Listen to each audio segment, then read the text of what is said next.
All right, greetings. We are starting week 4 lecture.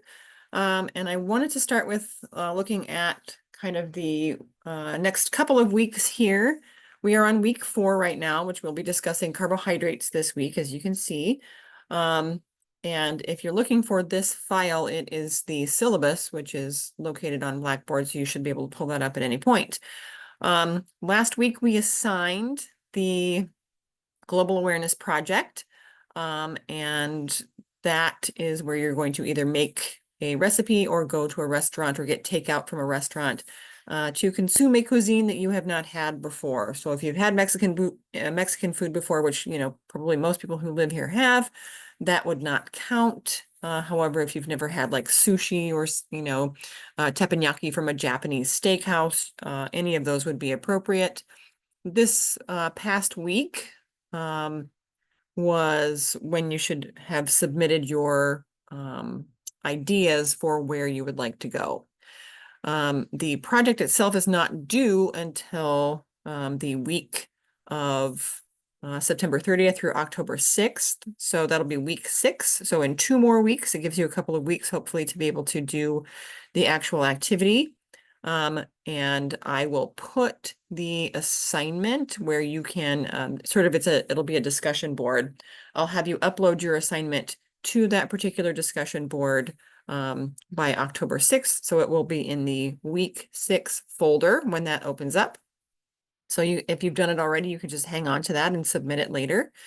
And then you will have another week then. For week 7 is when you will want to submit comments. So you'll be commenting on like 2 or 3 of your classmates' posts on that particular discussion board. So that will be the following week. So just looking ahead so that you know what's going on. Week 6 is when you'll actually be submitting your Global Awareness Project. And then the following week is when you will comment on your peers' posts there. So a couple new things coming up there, as well as next week will be the first exam over the first 4 chapters. We'll still have new material for chapter 5, but chapters 1, 2, 3, and 4 will be covered in the first lecture exam. So if you have not already started filling out the Unit 1 study guide, you probably should start doing that. And that I think I posted in the week 1 folder. So make sure you get started on your exam study guide for next week's exam. All right, we're going to close that out here in just a moment. We're going to start the PowerPoint and the lecture for today. There we go. And this week's chapter is on carbohydrates. So that's what we're kind of focusing on this week. Carbohydrates. The discussion board this week is on the ketogenic diet. So those low carb, high protein, high fat kind of diets. So we'll be talking a little bit about the ketogenic diet in the lecture, and then you'll be kind of exploring it a little bit further in the activity for the discussion board this week. All right. So we're going to start with carbohydrates. What are they? Why do we need them? Well, these are going to be things that we're going to find primarily in plant-based foods. So grains, vegetables, fruits, nuts, legumes, those are going to be, the things where are going to be the primary sources of carbohydrate in your diet. The most desirable form of energy in the body is going to be glucose, which is one of our simple carbohydrates, our monosaccharides, if you will. It is basically the energy currency in the body. It's the preferred nutrient source for making ATP, which powers basically all of the metabolic reactions in our bodies. So, and just to note, our brain cells and our red blood cells will basically only use glucose as long as there is glucose available. Your brain cells and your red blood cells will rely exclusively on glucose in the body. And we'll talk about when glucose is not available, what they might be able to use temporarily instead, but they do require glucose as their main energy source. So carbohydrates come from plants, as we said. Plants are going to produce these carbohydrates through photosynthesis. So what they do essentially is using their chloroplasts, which contain a chemical pigment called chlorophyll, they are going to convert energy from sunlight into chemical energy in the form of sugars that they then use as building blocks to build their bodies and as an energy source for their own chemical reactions. Glucose, again, is the most abundant carbohydrate in nature. Again, as plants make glucose from photosynthesis, they combine it with other things that they get from water and soil and from the air to produce other compounds like proteins, vitamins, minerals, things like that. When plants want to store their extra glucose, they store it in the form of starch primarily, which is a polysaccharide. So it's a lot of glucose molecules linked together to store. It's an energy storage compound that plants use. Our bodies, in our muscles and in our liver, we store glucose in the form of glycogen. So it's just a slightly different large carbohydrate molecule. All right, so we have simple carbs and we have complex carbs based on the number of monosaccharides linked together. So simple carbs are things that contain one or two sugar units. So mono, the prefix mono means one, the prefix di means two. So we have monosaccharides and disaccharides. As far as our energy molecules are concerned, the monosaccharides are going to include glucose, fructose, and galactose. There are other types of monosaccharides that contain different numbers of carbons, but for this particular nutrition-based class, we're only focusing on glucose, fructose, and galactose as our monosaccharides.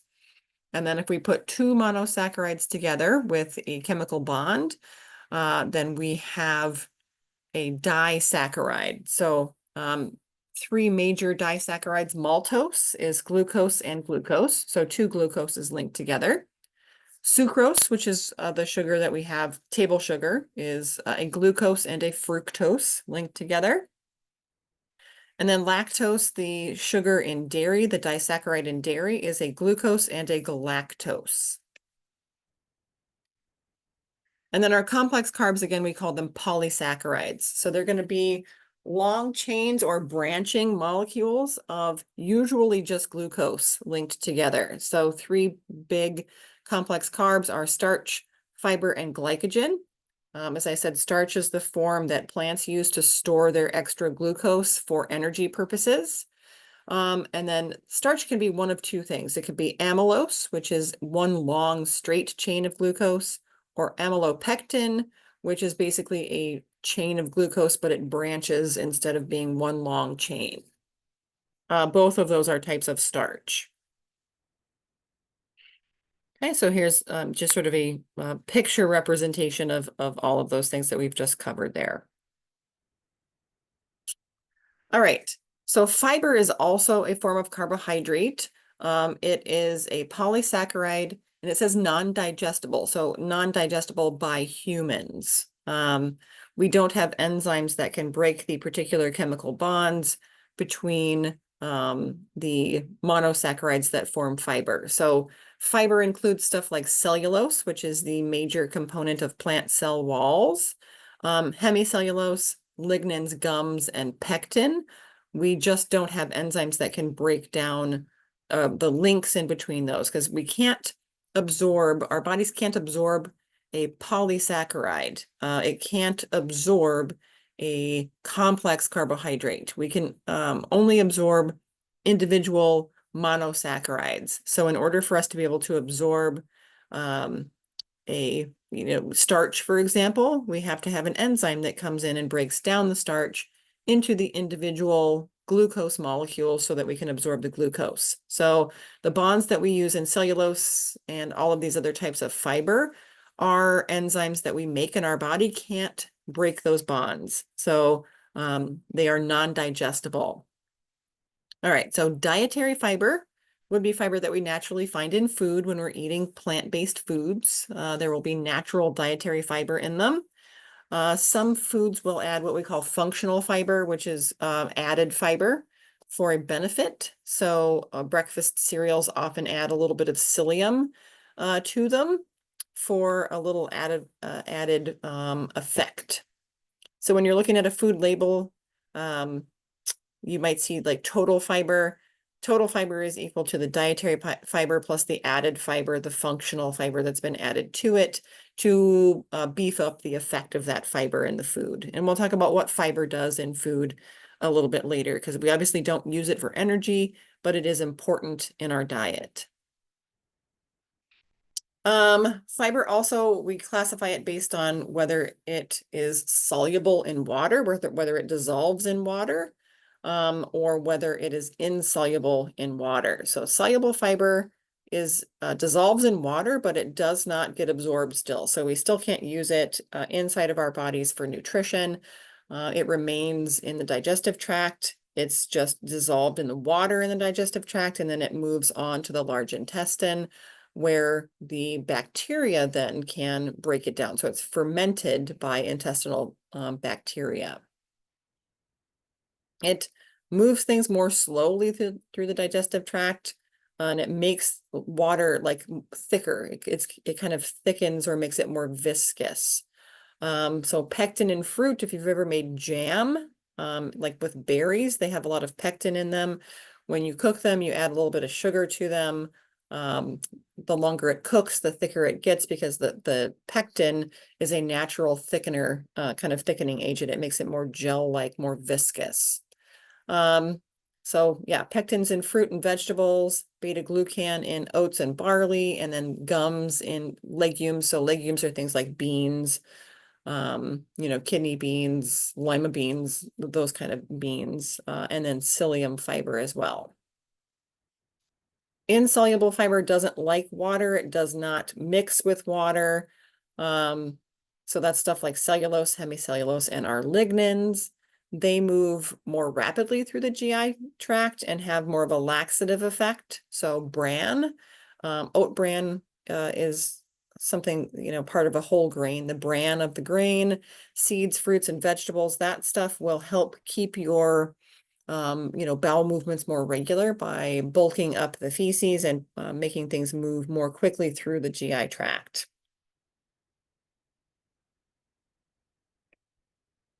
All right, so these are our legumes there. Those are our beans, like baked beans. If you eat beans, you're going to have some of that soluble fiber in there, but you may also have a little bit, I guess if you're eating grains, seeds, fruits, vegetables, you'll end up with some of the insoluble fiber as well.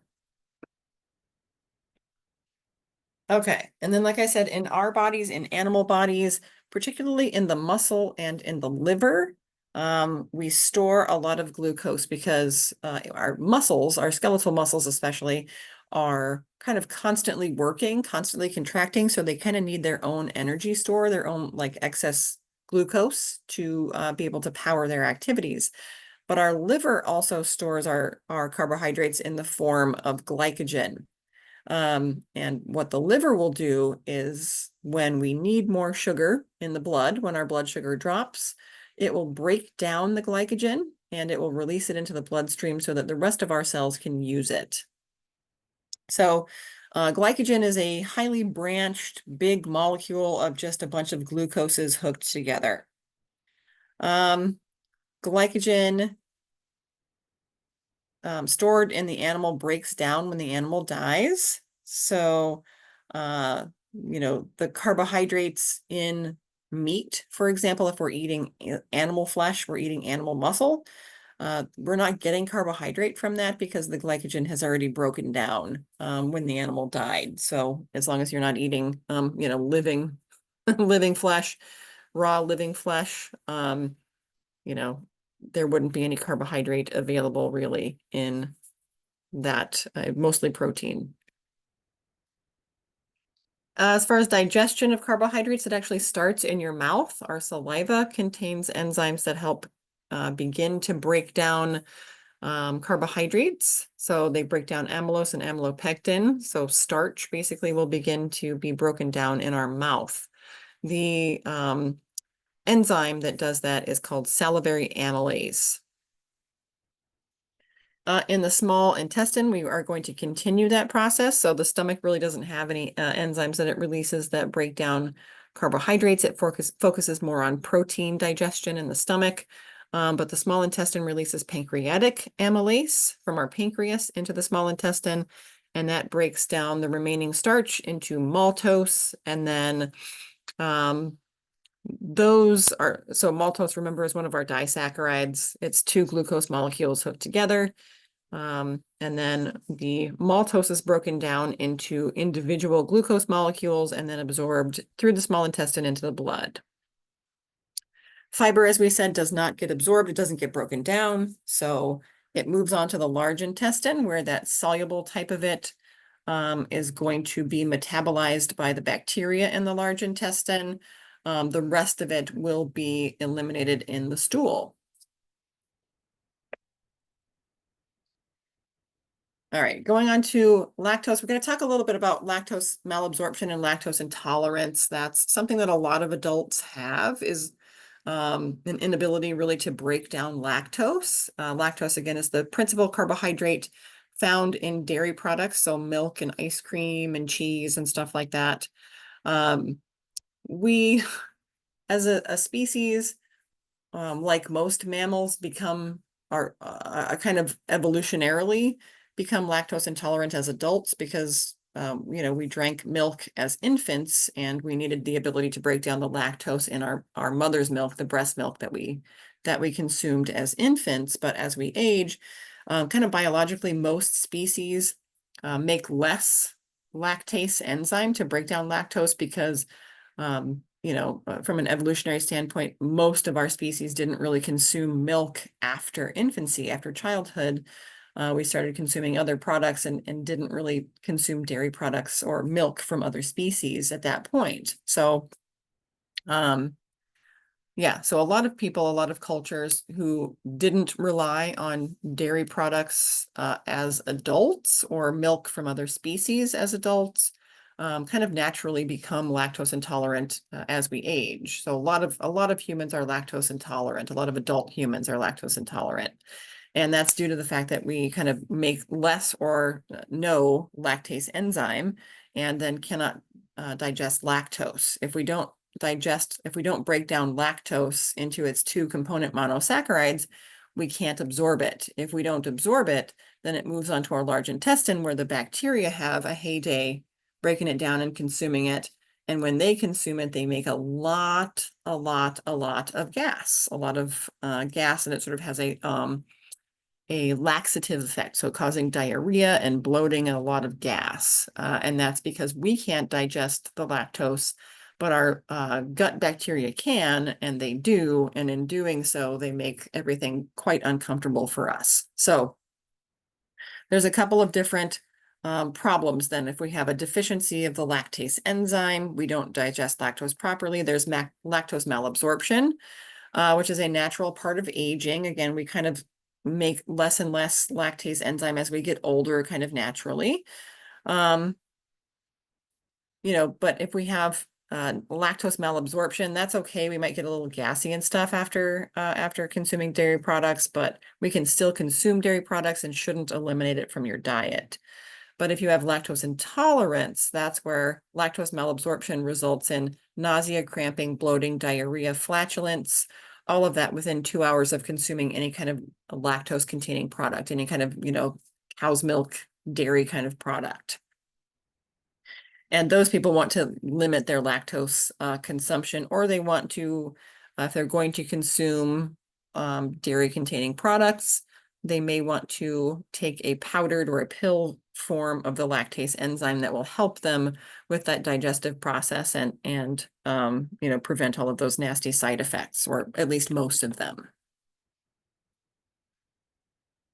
All right, so if we have a problem tolerating lactose, you can try to build up your quote unquote, build up your tolerance for it, gradually add small amounts of dairy to your diet, eat small amounts throughout the day rather than consuming large amounts at one time, consume the dairy with other foods in order to kind of aid in reducing the, effects of the lactose in your diet.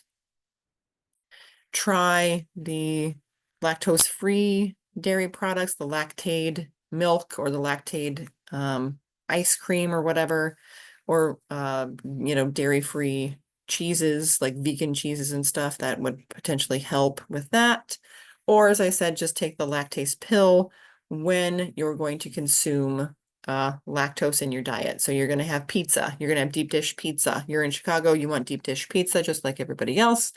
Take some lactase pills with you.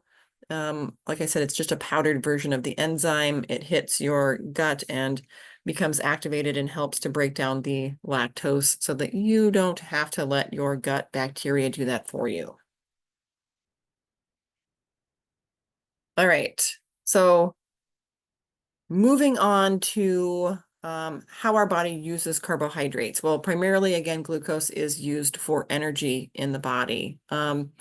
We want to regulate how much glucose we have in our blood at any given time, and we do that with hormones, insulin and glucagon. When we eat a meal and we've broken down all of the carbohydrate in the meal and it's gotten absorbed into our bloodstream, insulin is secreted from the pancreas, and it helps to have our other cells or other tissues pull that glucose in from the blood and get it into the cells where they can use it to make ATP to power their activities. So yeah, it does that. When we have extra glucose in the blood that we didn't use for energy, for directly making ATP, the leftover stuff is taken up by the liver, and it causes the liver to turn that glucose into glycogen. We call that glycogenesis. Glycogenesis. There we go. In the liver and in the muscle cells a little bit, but more in the liver. If we still have extra glucose after both of those things have taken place, then we turn that glucose into fat and store it in the form of fat in our bodies. As our blood sugar drops, then our other hormone comes along, and it's called glucagon. It is also secreted by the pancreas, and glucagon helps us to raise our blood sugar levels when they are low. So after we are fasting for a period of time, overnight, right? We haven't eaten a meal since our evening meal. We've gone to bed. We get up in the morning, 8 or 10 hours later, and our blood sugar is low at that point. Glycogen causes our liver to break down, or sorry, glucagon causes our liver to break down glycogen and release it into the bloodstream. We call it glycogenolysis. So lysis means to break something down. Glycogen is what we're breaking down. So glycogenolysis is the breakdown of glycogen into glucose, which then gets released into the blood. And it causes the liver to do what we call gluconeogenesis. So glucose, sugar, new, genesis, to make. So we're making new glucose molecules from non-carbohydrate sources. So mostly protein, but we can do it a little bit from fat as well. And then it also causes our fat storage to be broken down. So we're going to release energy from our fat tissue as well. All of that helps us to increase the amount of energy, I guess, release stuff that we can use to make energy until the next time we eat a meal. The hormone epinephrine, which used to be called adrenaline, also stimulates glycogenolysis and gluconeogenesis. It causes increased blood sugar levels because our sympathetic nervous system, which is what stimulates release of epinephrine, is what's responsible for our fight or flight response. So when we're stressed, when we're bleeding, when we're exercising, when our blood glucose levels are really low, it triggers release of epinephrine, and epinephrine then triggers breakdown of glycogen and increasing blood sugar levels so that we can get away from whatever the threat is.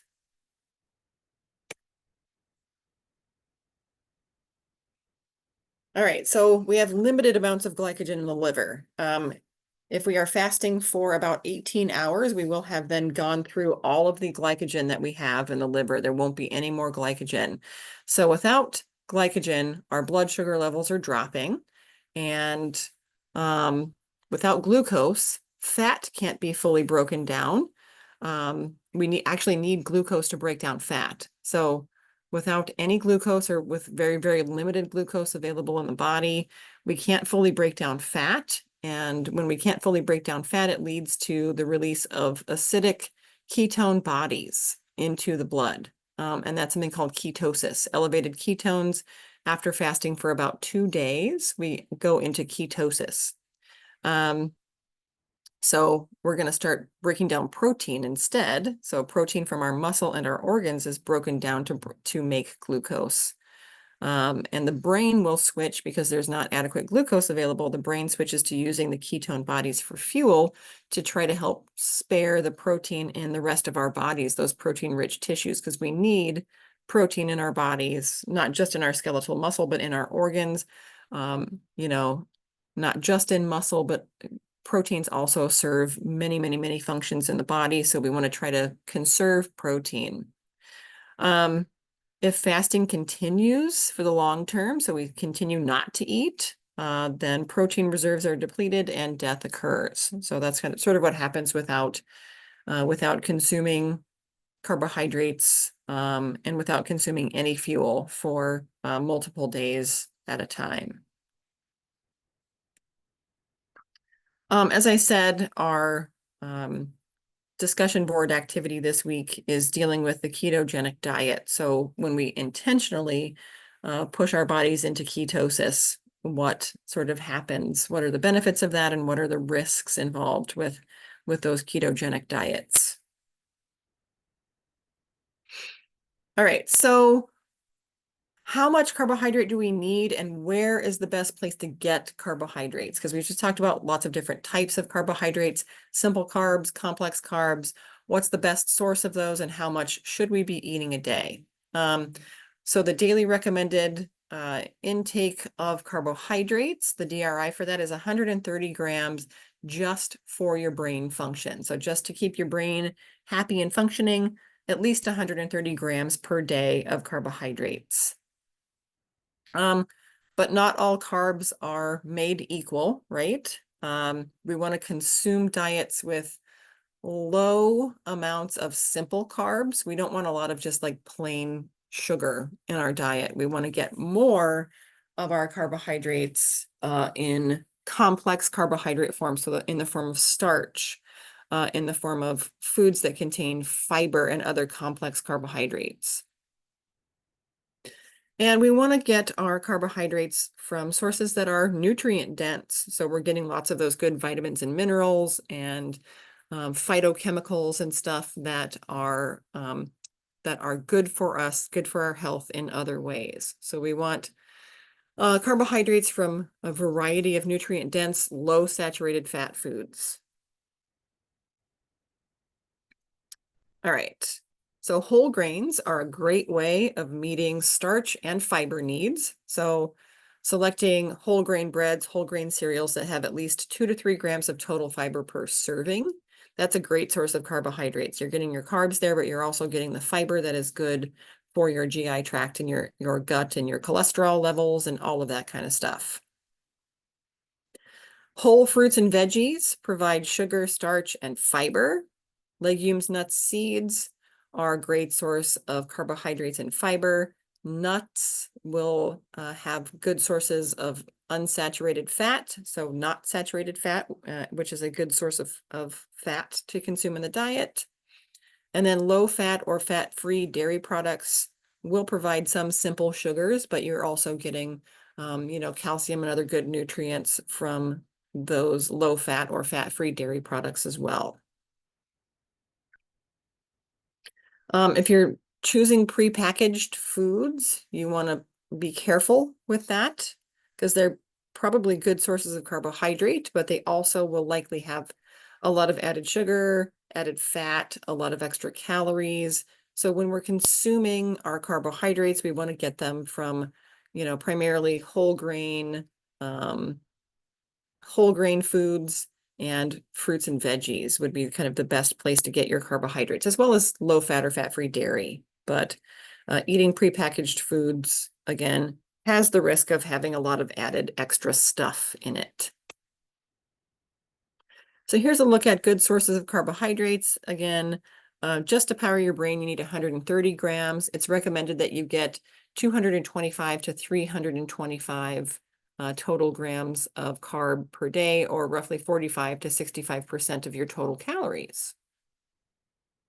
So all of these fruits, vegetables, grains, proteins, and dairy, all of these things will give you good, healthy sources of carbohydrate without over-consuming extra added salt and fat and all of that kind of stuff. All right, as far as fiber, we should be getting 14 grams of fiber per 1,000 calories to promote our heart health. So most things, most people are going to eat around 2,000 calories. You might be more, you might be a little bit less than that, but 14 grams per 1,000 calories of food eaten per day. Most Americans fall short by about 16, well, by consuming about 16 grams. So it's about a little slightly more than half of what you should be consuming per day, 16 grams of fiber. You don't want to, go like, oh yeah, I'm definitely not eating enough fiber, so I'm going to consume nothing but fiber, and just like really rapidly increase your fiber intake or take fiber supplements or any of that kind of stuff. You want to gradually increase your fiber to minimize the gassiness that you get or the flatulence that you get from having a lot of fiber in your diet. And if you're going to consume more fiber, you'll also want to consume more water in the process as well, because some of that fiber, remember, is going to be water soluble, and it's going to suck up the water and make it harder to absorb water. So you could get a little bit dehydrated by consuming extra fiber. So you want to drink more water, more fluids if you're increasing your fiber intake. All right, so here's basically male versus female grams of fiber daily. This would be adequate intake of fiber based on age groups. And obviously pregnancy and lactation don't qualify for genetic males, only for those that are born or assigned female at birth. So pregnancy and lactation does behoove you to consume a little bit extra fiber. Pregnancy especially, the fetus is consuming a lot of your water. Milk production requires water as well. And fiber as well to keep your bowels moving, to keep your heart healthy, and to keep your bowel movements more regular, and all of that stuff. Pregnancy and lactation require a little extra fiber for that, due to the extra use of water by the fetus and by the milk production. All right, again, good sources of fiber, all listed out here for you. You can review these on your own. All right, so we know that glucose is glucose, basically. Sugar is sugar. There's no difference between, I guess, the chemical construction of glucose that naturally occurs in food and glucose that is added to food in the form of like sugar. But naturally occurring sugars are found in products that have a lot of other important nutrients in them. So we're not saying you shouldn't consume any sugar, that sugar is not necessarily bad for you, but consuming sugar in the form of whole fruits and dairy products, you're also getting the added benefit of the fiber that you find in those foods, the minerals and vitamins and other important things. So these naturally occurring sugars are found in foods that are more nutrient dense, that have other good, healthy things for you in them, in addition to the glucose or the sugar that you need to make ATP. When we add sugar to stuff, it's just, sucrose. It's just the table sugar that we add to foods. And all of that really does for us is provide empty calories, because you're not getting the extra important nutrients that you get by consuming whole foods, whole fruits, whole grains, and dairy products like that. Our taste buds, again, can't distinguish between naturally occurring sugar and added sugar. It's, again, glucose is glucose, sugar is sugar, but added sugar doesn't come with all of those other healthy nutrients that you would get from consuming foods that naturally produce sugar. So added sugar, again, empty calories. So the examples of foods that are high in that added sugar that just provide empty calories and no good nutrition, stuff like candy and soda. Those are all things that don't provide you with healthy, good fiber and vitamins and minerals and things like that, but they do provide you with a lot of glucose, a lot of sugar without anything else attached to it. So here's the difference. Eating an orange versus eating candy orange slices. With fresh oranges, you're getting vitamin C, you're getting fiber, you're getting zero added sugar. In the candy slices, and look at the calorie difference, 65 calories for a whole orange versus 300 calories for a serving of orange slices. Orange slices have zero vitamin C, they have zero fiber. They're pretty much all of those calories are coming from just the added sugar in the product. So there's a side-by-side comparison then of eating a whole fruit versus fruit flavored candy. All right, so let's talk about processed foods because we always say like processed foods are bad for you, added sugar is bad for you. All right, so are added sugars really bad for you? Now, I know we think we give kids sugar and they become hyperactive. Not true. Sugar does not cause hyperactivity in kids. Kids are just crazy. Um, they just have a lot of energy and are tend to be hyper, but it's not from consuming sugar. Too much sugar, though, can contribute to dental caries, which is just the medical way of saying cavities in your teeth. But so can any type of carbohydrate. So toothbrushing and stuff like that is important for kids. Too much sugar in diets can raise your bad cholesterol and your triglycerides, which is bad for your heart. Added sugar, more empty calories and fewer nutrients, which can lead to weight gain. And then eating too much sugar, too much added sugar can increase risk of diabetes. So that's not to say that you should not consume any, like, it's full stop. You should never eat candy or never have a sugar containing soda or something like that.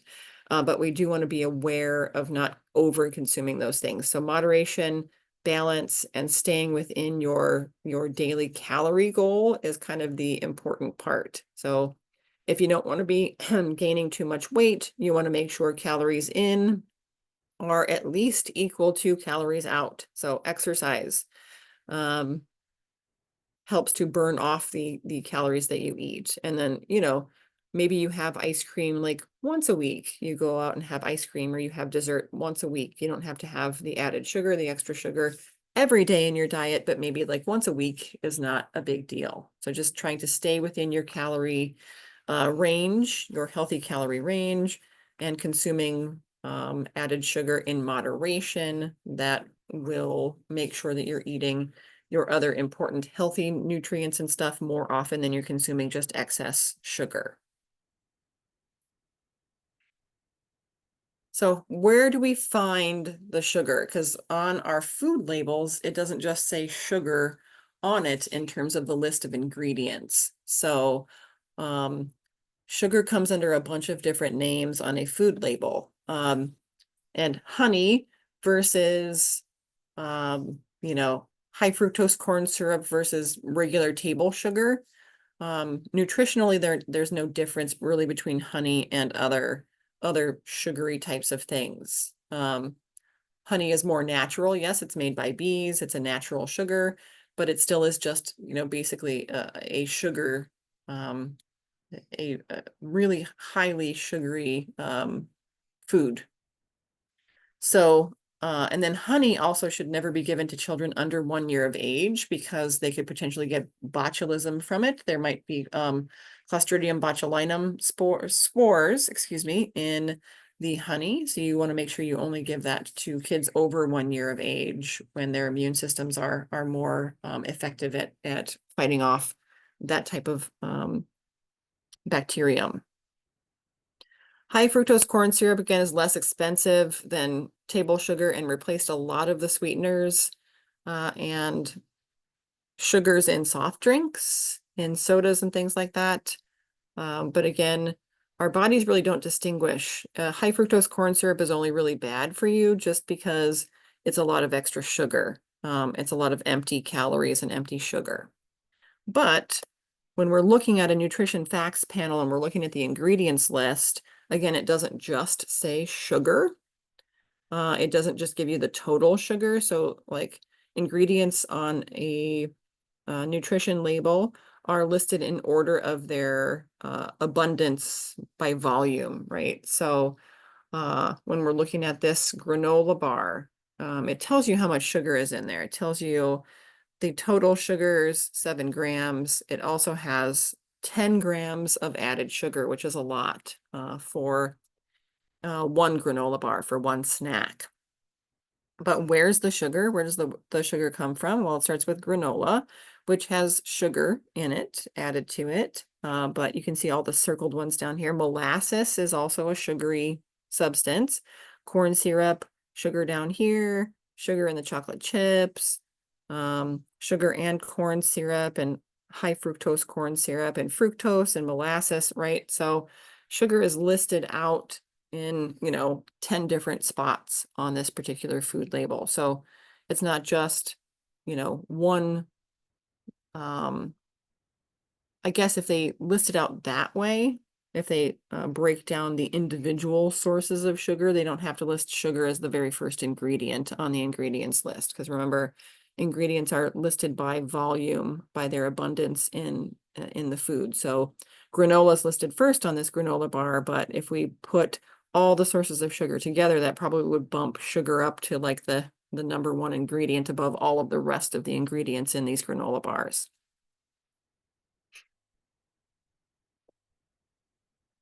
All right. So where do all this added sugar in our diet, where does it come from? Well, a lot less of it is from, um, candy and breakfast cereal and, higher fat milk and yogurt and, other sources like that. A lot of it is coming from basically sugar sweetened, beverages. So particularly sodas and soft drinks. And then we have fruit drinks and sports drinks and other stuff that has a little bit of sugar in it, but primarily it comes from soda. That's kind of like the number one most abundant source of added sugar in our diet. So limiting the number of sugar sweetened beverages, again, because those sugar sweetened beverages don't have other important nutrients. There's no fiber. There's really no vitamins or minerals in a soda. It's literally just a lot of sugar. And the other problem with sugar, added sugar, is that drinking liquid sources of sugar sweetened beverages actually makes us hungrier. We don't get the feeling of fullness we get from consuming food, solid food. All right. So how much added sugar is too much? Well, this just comes from the 2020 dietary guidelines for Americans. Less than 10% of your total daily calories should be from added sugar. The American Heart Association says women should consume no more than 100 calories or 6 teaspoons per day of added sugar. Men should consume no more than 150 calories or 9 teaspoons of added sugar daily. What do we consume? 68 grams of added sugar, which is about 16 teaspoons of added sugar per day. So we far exceed what is recommended for a healthy diet traditionally. All right. Sugar sweetened beverages, do they cause obesity? Well, 50% of Americans consume some form of sugary drink equivalent to at least one 12-ounce soda per day. And these are not talking about diet sodas. Diet sodas have sugar alternatives, fake sugar in them that does not have the same effect. But if you're consuming just like a regular Mountain Dew or regular Pepsi, 50% of Americans consume at least one 12-ounce soda per day, or the equivalent of that in like sports drinks or whatever. The big link between sugar sweetened beverages and weight gain is that excess calories overall coming from those sugar sweetened beverages, and sugar in liquid form increases our appetite. It makes us hungrier than if we just consume the same amount of sugar in a solid form. So, those are kind of the two main theories between sugar sweetened beverages and weight gain. Again, just excess calories and liquid sugar being an appetite kind of stimulant, basically. But bottom line is we don't have, enough evidence to say that sugar sweetened beverages alone are contributing more to obesity than just other excess calories that we consume, because the American diet tends to be overabundant in calories in general, not necessarily just from sugar sweetened beverages, but we know that sugar sweetened beverages contribute to excess calorie consumption. So it's part of the whole thing. Is it causing it specifically? Not necessarily, but it's definitely not helping the issue. Okay, I'm going to talk a little bit about diabetes because that's one of the things that we think of when we think of overconsumption of sugar is diabetes mellitus, which is an individual that has high blood sugar levels due to either insufficient insulin or insulin resistance. So type 1 diabetes is an autoimmune disease that begins usually in childhood or early adulthood, where our immune system actually is attacking the pancreas and leading the pancreas to not be able to produce insulin because our immune system attacks the insulin producing cells in the pancreas. So that's 5 to 10% of total diabetes cases. It's not a lot of them, and it's not due to anything related to their health or their diet. It is due to the fact that they have an autoimmune condition where they cannot produce insulin no matter what they eat.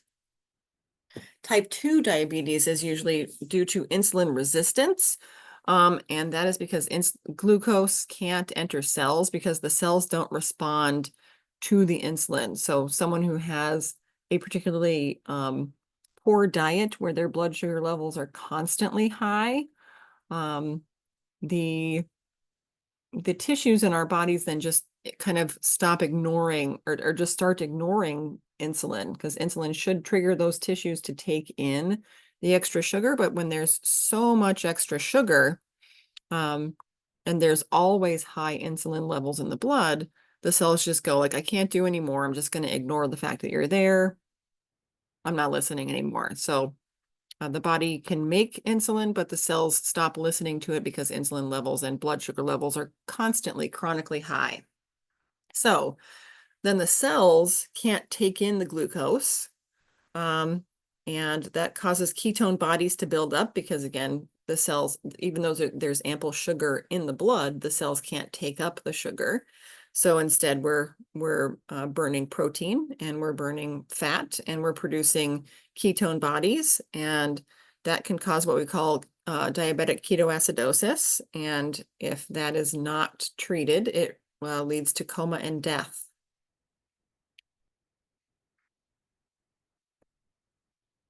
All right, so type 2 diabetes, like I said, is seen in people who have become insulin resistant, and that is between 90 and 95% of total diabetes cases. So the vast majority of diabetes cases are due to dietary issues, poor diet, lack of exercise, that kind of stuff.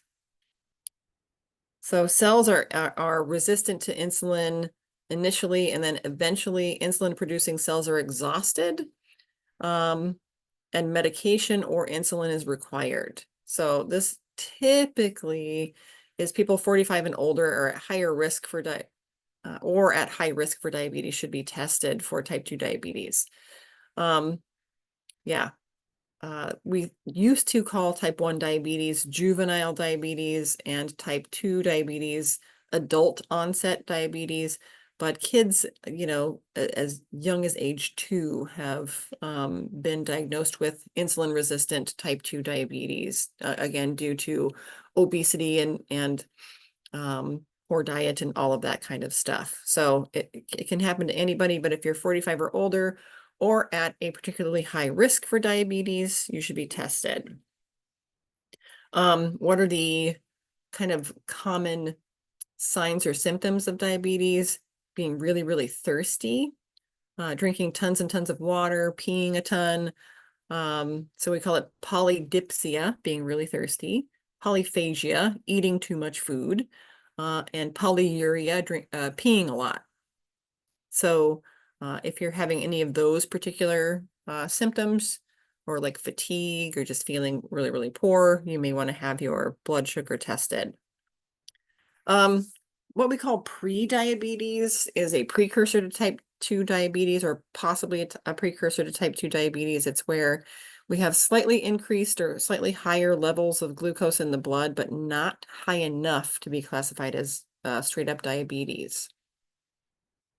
And with pre-diabetes, it can coincide with heart disease and other health issues related to having slightly increased levels of glucose in the blood. All right, so what are the effects of diabetes? If you have diabetes, what does it do to your body? High levels of glucose in your blood result in long-term damage to your vital organs, your nerves. You can get peripheral neuropathy, which is damage to your nerves, numbness and tingling, poor circulation, chronic infections that don't heal well in the legs and the feet might need to be amputated, toes amputated, fingers amputated. It causes damage to your retina and bleeding in the retina, leading to eye damage and blindness. Tooth and gum problems, obviously from excess sugar and stuff. Kidney damage due to the overworking of the kidneys trying to deal with all the excess glucose in the blood.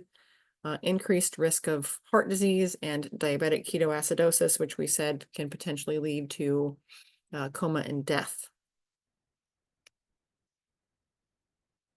All right, the opposite end of the spectrum is also potentially dangerous, what we call hypoglycemia, which is blood sugar levels below 70 milligrams per deciliter. A normal fasting blood sugar should be between 70 and 99 milligrams per deciliter. With hypoglycemia, we're under 70. So you'll get dizzy, shaky, you're really hungry, you get kind of diaphoretic, you get really sweaty, you can pass out or faint. And it can occur in people without diabetes, but it can also occur in people with diabetes if they don't eat regularly to balance the effects of insulin or the medications that they're on. Again, that can cause fainting and coma when your blood sugar is too low. Uncommonly, you can have what we call reactive hypoglycemia, which is after you eat, your blood sugar drops too far. Or with fasting. So fasting hypoglycemia. It can happen, yeah, much less commonly that way, but more in people with diabetes who aren't, having an appropriate diet and eating when they take their insulin or when they take their medications. All right, so how's diabetes treated and controlled? Blood glucose control is key. So nutrition and lifestyle things are important. People with pre-diabetes or type 2 diabetes can actually manage their blood sugar with nutrition and lifestyle. So physical exercise and eating a well-balanced diet. You can still consume carbohydrates when you have diabetes, but the goal is to consume high fiber carbs from whole grains, fruits, and veggies, low-fat dairy, adequate lean protein, and unsaturated fat. So a nice, healthy, well-balanced diet. You don't want to consume a lot of simple sugar, right? Like we said, a lot of added sugar with diabetes or pre-diabetes. You want to do the high fiber carbs, whole grains, fruits, and veggies. Why do we call diabetes an epidemic? Well, the incidence or the new occurrences of diabetes are on the rise every year. In the US now, it is the 7th leading cause of death.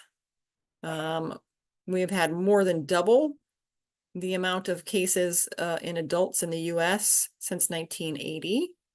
And very, very rapid increase among children, which is crazy to think about. So obesity, overweight, and physical inactivity increase the risk of type 2 diabetes in children. So we're having children as young as age 2 diagnosed with being obese, overweight, or having type 2 diabetes. So if we want to prevent type 2 diabetes, stay at a normal kind of healthy weight for your height, more exercise, limit excess sugar consumption, eat a heart-healthy plant-based diet, lean proteins, low-fat dairy, lots of fruits and veggies and high-fiber foods will go a long way to preventing type 2 diabetes. So maintaining a healthy body weight, more exercise, less processed, less excess sugar type diet.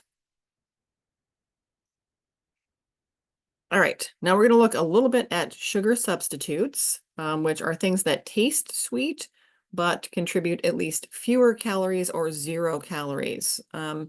All of the sugar substitutes that we have on the shelf in the US have been approved by the FDA. They've been deemed safe before they have to be deemed safe before they're allowed to be put into food and beverages in the United States. Most of them will not cause the same effects. They don't cause spikes in blood sugar levels. They don't promote dental caries or cavities. They are, they're deemed safe. They taste sweet, and they don't affect your blood glucose levels for the most part. So here we're looking at growing interest in sugar-free foods and beverages in 2018. Billions of adults globally consuming sugar-free products, 6.35 billion in 2018 to 10.27 billion in 2026, or projected to be in 2026. Right now it's 9.11 billion people consume these sugar-free foods and beverages. And we have a lot more options for what we use for reduced calorie or calorie-free sugar substitutes. So we have sugar alcohols or polyols. They're sugar alcohols. Anything that ends in OL is a type of alcohol. These are reduced calorie, so they have fewer calories. They're not calorie-free, but or a lot of them are not calorie-free, but they have a lot fewer calories than like regular sugar because they're absorbed much more slowly. They don't cause a spike in your blood glucose levels because they're absorbed much more slowly. These guys, if you consume them in high quantities, because they're not completely absorbed, can cause diarrhea and gas and stuff like that. So a lot of these are going to be found in like sugar-free gums or sugar-free candies. They're labeled sugar-free because they don't have sugar, but they're not always calorie-free. So those you have to be careful with. Also, if you have pets, the stuff like xylitol is very, very toxic. Mannitol, xylitol, sorbitol, those can be very toxic to your pets. So if you have sugar-free candies laying around, you want to make sure you keep them in a place where your pets cannot consume them. All right, then we have like a zillion different types of calorie-free sweeteners. We have saccharin. It's the oldest sugar substitute, founded in 1879, so like really, really old. Aspartame is one of the more common ones. It's made from amino acids, aspartic acid, and phenylalanine.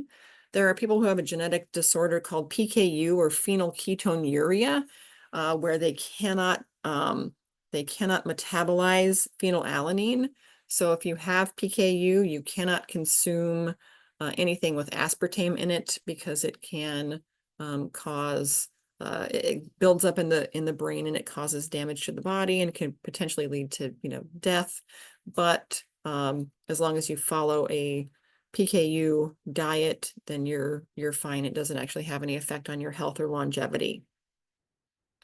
Neotame, also made from amino acids. It's super sweet, 7,000 to 13,000 times sweeter than actual sugar. Here's the more common ones. Sucralose or Splenda is 600 times sweeter, and it is made from sugar, but it's a modified sugar molecule that we can't absorb. So it's calorie free and sugar-free and pretty sweet. The Truvia, Pure Via stuff is a combination of a sugar alcohol and stevia extract. And then we have stuff like monk fruit, which is another kind of extract from a naturally occurring substance, a type of fruit. And then what do we have over here? We have Advantame. It's made from aspartame and vanillin, and it's 20,000 times sweeter than sugar, which is crazy. It's very, very, very, very sweet. So lots of different options there that are calorie-free or reduced calorie that are, as far as the FDA is concerned, safe for human consumption. All right, I think our very last topic for the day is fiber. Why do we care about fiber? Even though it's non-digestible and we don't get calories or nutrients necessarily from it, its health benefits are really, really important. Lowers risk of constipation, and constipation is no fun, but also can lead to other uncomfortable things like diverticulosis, which is kind of weakening in the intestinal walls, the large intestine walls, where we get these little outpouchings that can fill up with feces and then cause diverticulitis, which is inflammation and infection of the diverticuli. Can also lead to hemorrhoids because you have to strain hard to have a bowel movement. So we want to keep things moving through the body and prevent constipation.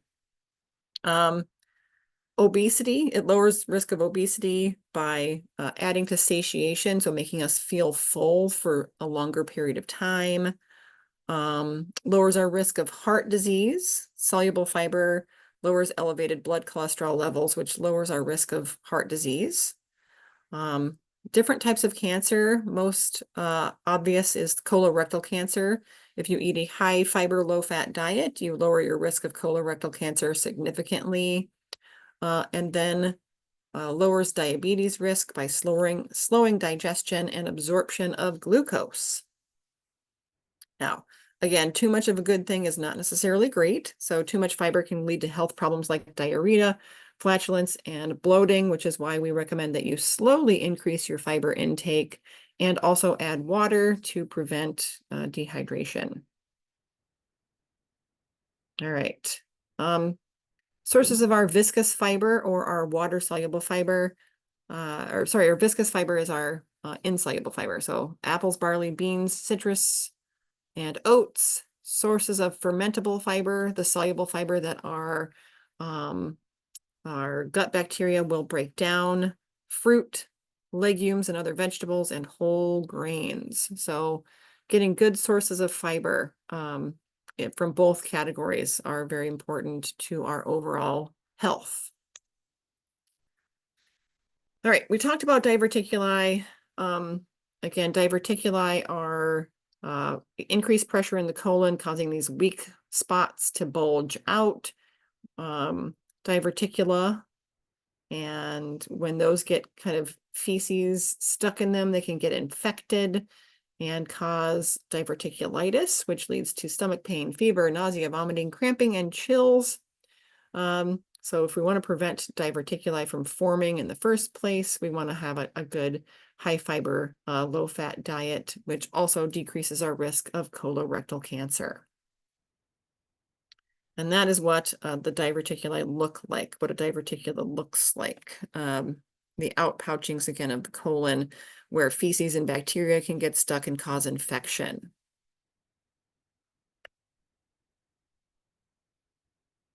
All right, some easy ways to substitute higher fiber foods. Eat oatmeal or bran flakes instead of corn flakes, whole grain crackers instead of cheese crackers, or get the whole grain goldfish instead of the regular goldfish crackers. Whole wheat tortillas, and then popcorn is a good a good fiber-rich whole grain food. So popcorn instead of pretzels.